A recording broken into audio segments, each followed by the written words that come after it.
አህለ ወሰህለን ያ ጀማ እንኳን ደህና መጣችሁ። ይህ አልፎዛ 4 ነው። የተለያዩ አነጋጋሪ የሆኑ ጉዳዮችን እያነሳን አብረን እንቆያለን። ከነዚህም ውስጥ ሁለት አበይት ጉዳዮችን ይዘናል። የመጀመሪያው ጉዳይ ቲክቶከሩ አዶናይ በፌዴራል ፖሊስ ቁጥጥር ስር መዋሉ ሲሆን በሱ ጉዳይ ላይ ያሉ ዝርዝር ያሉ መረጃዎችን አቀርበላችኋለሁ ማለት ነው። የመጀመሪያው ጉዳያችን አዶናይ በተመለከተ ይሆናል። ስለሱ ዝርዝር ያሉ መረጃዎችን እናነሳለን። የፌዴራል ፖሊስስ በሱ ጉዳይ ላይ ምን ጉዳዮችን አነሳ በሱ ጉዳይ የሚለውን እናያለን። ሌላው ደግሞ በተጨማሪነት ሊል ጃይ እንግዲህ ከሰሞኑ በቲክቶክ ላይቭ ላይ ያልተገባ ድርጊትን ሲፈጽም ታይቷል። በዚህም ደግሞ የኢትዮጵያን ሕዝብ ይቅርታ ጠይቋል። የይቅርታው ምክንያትስ ምን ሊሆን ይችላል የሚለውን አብረን የምናይ ይሆናል። ወደ ቪዲዮ።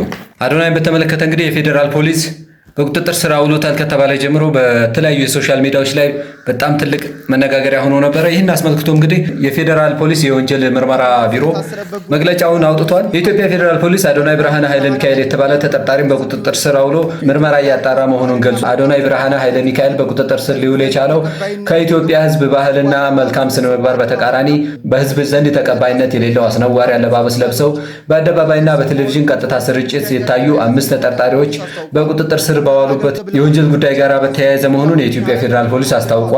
እውቅናና ገንዘብን ለማግኘት ብቻ በማሰብ ሚዲያዎችን ኃላፊነት በጎደለው አኳኋን እየተጠቀሙ በተለይ ወጣቱ ትውልድ በመልካም ስነ ምግባር ተቀርጾ ሀገርን የሚጠቅሙ ተግባራትን እንዲያከናውን፣ በተቃራኒው በትውልዱ ላይ ርካሽ ባህልን ለመጫን የሚደረገው ተግባር ለመከላከል የኢትዮጵያ ፌዴራል ፖሊስ የጀመረውን ምርመራ አጠናክሮ ይቀጥላል ሲል እንግዲህ መግለጫውን አውጥቷል።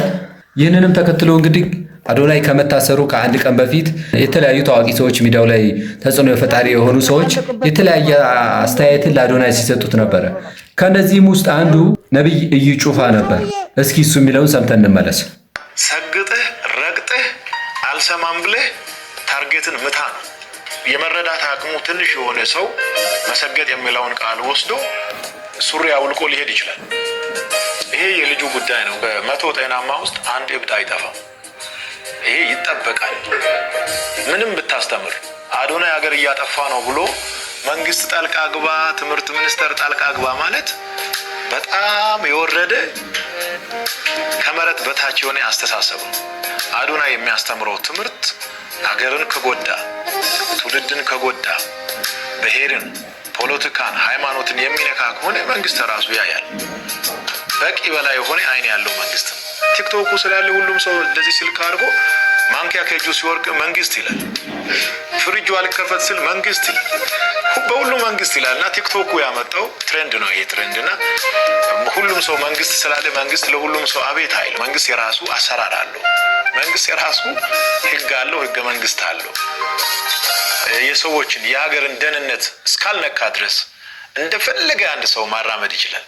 በዚህ ነገር ላይ ዝም ብሎ ሰዎች መንግስት ትምህርት ሚኒስቴር ስላለ ሀሳብ መቀየር የለም። እንግዲህ ቪዲዮ እንዳያችሁት ነው። አዶናይ እንግዲህ እዩ ጩፋን ከማግኘቱ በፊት የተለያዩ ሰዎች በማህበራዊ ሚዲያ ላይ መንግስት ሰግጥ ፈምስ የሚለውን ነገር ማስቆም አለበት በሚል የተለያዩ ጫና እያሳደሩበት ነበረ። ያንንም አስመልክቶ አዶናይ ሰግጥ ፈምስ የሚለውን ነገር ከዚህ አሬ በኋላ አንጠቀም ብሎ ቪዲዮ ሰርቶ ነበር በቲክቶክ ላይ ማለት ነው።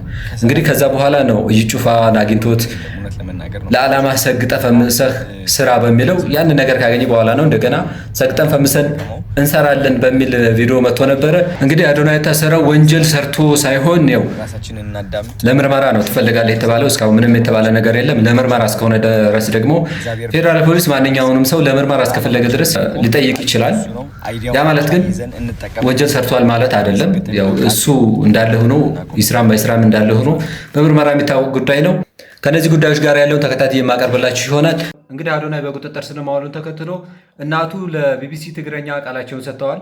እዚህ ቃላቸውም እንግዲህ ለልጃቸው ሙሉ በሙሉ ተከላክለዋል። እንዲሁም በመንግስት ላይ ያላቸውን እምነትም ገልጸዋል። ልጄ ያጠፋው ነገር የለም፣ ያሰረው መንግስት ሁኔታውን አጣርቶ እንደሚለቀው አምናለሁኝ ብለዋል። እናትየው እንግዲህ አክለውም ልጃቸው እንደሚያውቁትና ለሌሎች በጎ አድራጊ መሆኑን አስረድተዋል። የራሱ ምቹ ህይወት ትቶ መጥቶ ሰዎችን የሚያግዝ እኔንም የሚያበረታ ልጄ ነው ብለዋል።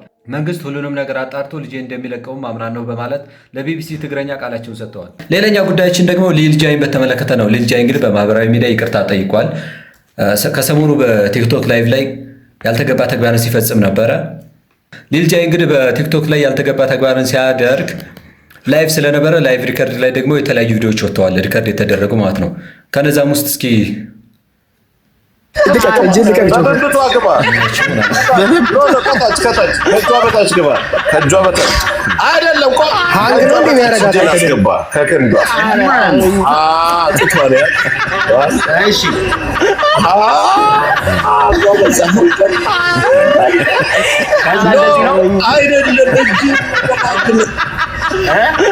አንተ ካንገቱ እጅና እጅን በጥቷ አዳርግ እንደሱ ግባ በል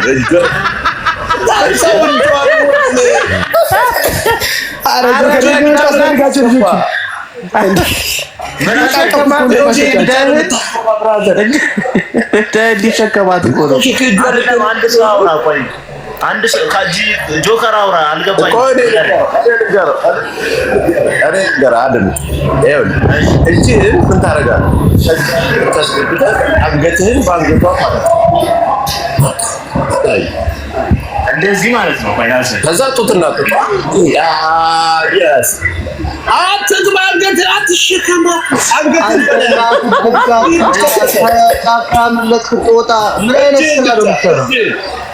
እንግዲህ እንዳያችሁት ነው። ላይቭም በማንኛውም ሶሻል ሚዲያም ብዙ ተከታይ ኖራችሁም አልኖራችሁም እንደዚህ አይነት ነገሮች በህዝብ ሆይታ ያልተገባ ነገር ተፈጽሞ እናንተ ወደ ህግ አካል ስትቀርቡ ማንም ሰው ነው የማያስታውሳችሁ። ስለዚህ እያንዳንዱ የምናደርጋቸውን ነገሮች በማስተዋል ልናደርጋቸው ይገባል ማለት ነው። ሊል ጃይ እንግዲህ ይቅርታ የጠይቀውም አዶናይ በፌዴራል ፖሊስ ቁጥጥር ስር ገብቷል መባሉ ከተሰማ በኋላ ነው። ምናልባት የእሱ ይቅርታ መጠየቅም አዶናይ በፌዴራል ፖሊስ መግባቱ ጫና አሳድሮበት ነው ወይ የሚለውን እስኪ ምናይ ይሆናል። እስቲ አንዴ ዳማት እስቲ በእናትህ እስቲ በጊፍት እየባረካችኋቸው ጊፍት ስጧቸው እስቲ። እነዚህ ወጣቶች ናቸው፣ ታዳጊ ናቸው። በዚህ ቪዲዮ ቤተሰቦቼንና ሙሉ የኢትዮጵያ ሕዝብ ቅር ስላሰኘው ይቅርታ ልጠይቅ እወዳለሁ። ከዚህም በኋላ በእንደዚህ አይነት ቪዲዮ ፈጽሞም አታገኙ። ከዚህ ወዲህ በአግባቡና በትክክለኛው መንገድ ስራዬን እሰራለሁ። በድጋሚ ለሰራሁት ስህተት ቤተሰቦቼን፣ አድናቂዎቼንና መላው የኢትዮጵያ ሕዝብ ይቅርታ እንድታደርጉልኝ እማጸናለሁ። እወዳችኋለሁ፣ አከብራችኋለሁ። ሊል ጃይ በቅርቡ እንግዲህ በቲክቶክ ላይቭ ላይ ባሳየው ተገቢ ያልሆነ ይዘት ምክንያት የኢትዮጵያን ሕዝብ ይቅርታ ጠይቋል። በማህበራዊ ሚዲያ ላይ ከፍተኛ ትችት ያስነሳ ድርጊትን ነበረ። ያው እንዳያችሁት ነው ቪዲዮ።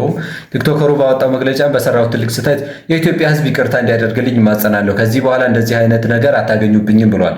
ይህንን ይቅርታ ያወጣው እንግዲህ ሊል ጃይ የኢትዮጵያ ፌዴራል ፖሊስ ባህልና ማህበራዊ እሴቶችን ከሚጥሱ ቲክቶክ ሰሪዎች ላይ እርምጃ መውሰድ መጀመሩ አስመልክቶ ነው። እንግዲህ ፖሊስ በቅርቡ የወሰደው እርምጃ እንግዲህ ቲክቶከሮች አግባብ የሌለውና ከባህል ያፈነገጠ ይዘት ከመስራት እንዲቆጠቡ ማስጠንቀቂያና እርምጃ እየወሰዱ ይታወቃል። ሊል ጃይ በይፋ ይቅርታ እንዲጠይቅ ምክንያት ሊሆን እንደሚችል እንግዲህ እየተነገረ ይገኛል። በእነዚህ ጉዳዮች ላይ የእናንተ አስተያየት ምንድን ነው? በማህበራዊ ሚዲያ ላይ ባህልን ያልጠበቀ ይዘት በማቅረብ ላይ እየተወሰደ ያለው እርምጃስ ምን ይመስላል? እናንተስ ትደግፉታላችሁ?